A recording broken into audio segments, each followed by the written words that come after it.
Hi, my name is Carrie Welsh, and I read Daniel Dreibach's book, Reading the Bible with the Founding Fathers.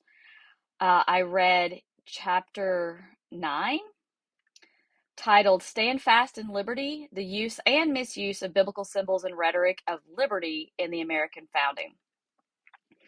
And we're all familiar with the symbolism that was used by the Whig Party or the Patriot um, politicians and rhetoricians who were trying to generate support across the different colonies for the ideals of the revolution.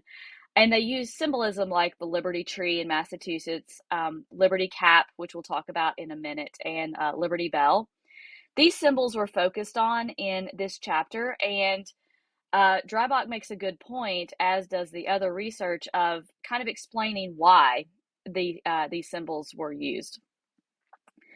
The Liberty Cap is based on a type of cap that was used in the ancient world. Earliest was in Turkey, that a slave would wear after it gained its freedom. So a slave's manumission, they would wear this Phrygian cap, and this became a symbol of breaking away the bondage or the slavery to the tyranny of Great Britain.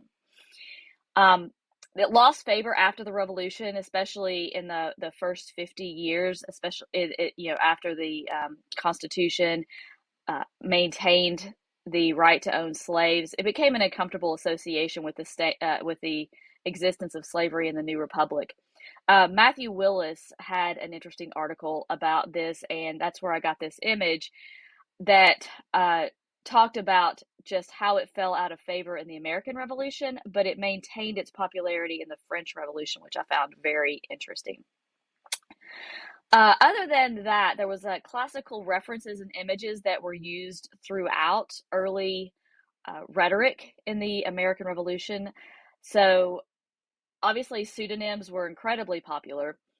The pseudonyms that the early patriots chose were Cato, Brutus, Caesar, Catullus, Determinatus, things that spoke back to the classical Greco-Roman tradition. And the reason they did that was twofold. For the Elon Shalev's article, Ancient Masks, talked about this use of pseudonyms that harkened back to the classical period as both gaining the rhetorical high ground with the early tradition of republicanism as being the true origins in the Greco-Roman, kind of the idealized version of civic virtue. But it was also from a very practical standpoint because clearly in the sensitive political climate of the revolution, putting your real name on something was very, very risky. Now these biblical scripture reference that was used most often in the rhetoric also references liberty. It says, "Stand fast, therefore, in liberty, wherewith Christ hath made us free, and be not entangled again with the yoke of bondage." Galatians 5:1. This passage was used by different speakers throughout the early revolutionary period when they're gaining support, even though people at the time recognized kind of that they were taking it out of context.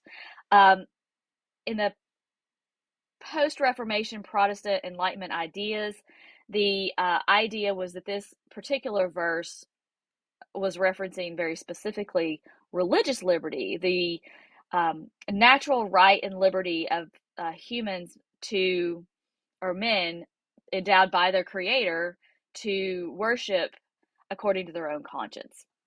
That was the religious liberty that was being referenced. However, even not only the loyalist critics of the time, but Dreibach also talks about the ones who were actually saying it, recognized that they were taking this out of context, and they were extrapolating this idea of civic liberty, or this religious liberty, and extrapolating it to apply to both a civic liberty as well. I do find it very interesting that they use the same slavery imagery here that is mirrored and paralleled with the cap, the Liberty cap, with really no secondary commentary about how it was still questionable in terms of the institution of slavery that was still rampant and enforced throughout the colonies that were supporting the revolution. The references that I used, Daniel Drybach's chapter, as we mentioned, the King James Version, which would have been the most quoted version of the early revolutionaries, uh, Aaron Shalev's Ancient Masks, American Fathers, Classic Pseudonyms of the American Revolution and Early Republic, and Matthew Willis's Rise and Fall of Liberty Cap. Thank you, and I hope you've enjoyed this post.